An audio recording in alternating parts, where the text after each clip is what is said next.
सिकंदर भारत जिंकण्यासाठी आला असताना एका निर्भय क्षणी एका खेडूत मुलीने त्याला सहज प्रश्न विचारला, भारत जिंकल्यावर तुम्ही काय करणार?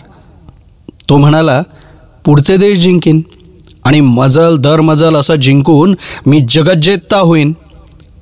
मग काय करणार? हा प्रश्न पुन्हा त्या मुलीने विचारला.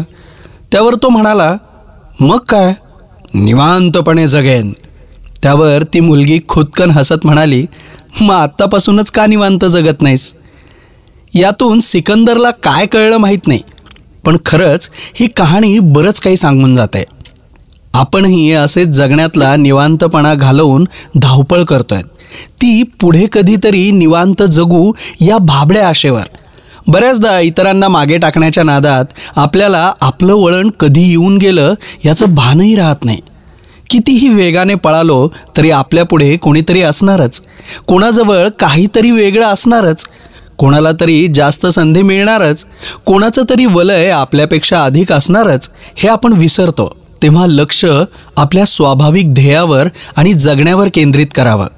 आपली गती आपल्या प्रकृतीला साजेशी ठेवत आनंदाने जगत जावं. अन्यथा मित्र, नातेवाईक, सहकारी यांच्यापेक्षा आपण पुढे आहोत हे सिद्ध करण्याच्या नादात आपण आयुष्याला वेगळ्या दिशेला नेऊन ठेवतो. म्हणून केवळ एकटं पुढे जात राहण्यापेक्षा सवंगड्यांसोबत थोडं मागे राहिलेलं उत्तम नाही का? अन्यथा बऱ्याचदा यामुळे विनाकारण असुरक्षिततेची भावना वाढते. करायच्या राहून गेलेल्या गोष्टी आयुष्यात वैफल्य निर्माण करतात.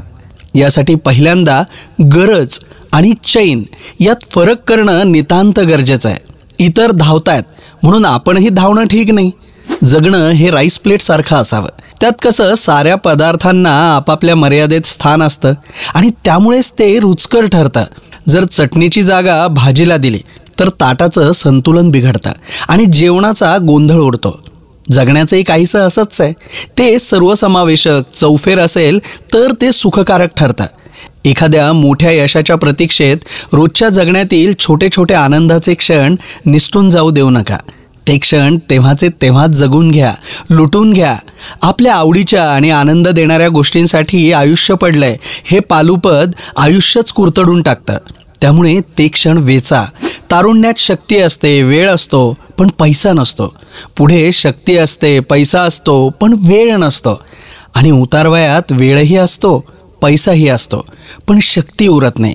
यातील सुवर्णमध्य गाठून समरसून जगावं. स्टीव्ह जॉब्स म्हणतात, हरवलेल्या वस्तू गवसतील पण वेळ नाही. आजारी पडून शस्त्रक्रियेच्या टेबलावर पोहोचल्यानंतर निरोगी कसं जगावं हे पुस्तक वाचून काय उपयोग आहे? एक शायर म्हणतो, उम्र दराज से मांग कर लाए थे 4 दिन, उम्र दराज से मांग कर लाए थे 4 दिन, 2 आरजू में कट गए 2 इंतजार में.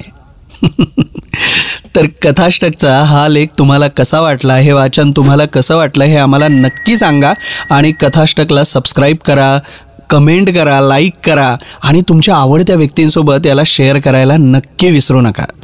धन्यवाद. खूप खूप मनापासून धन्यवाद. आपला दिवस शुभ असो.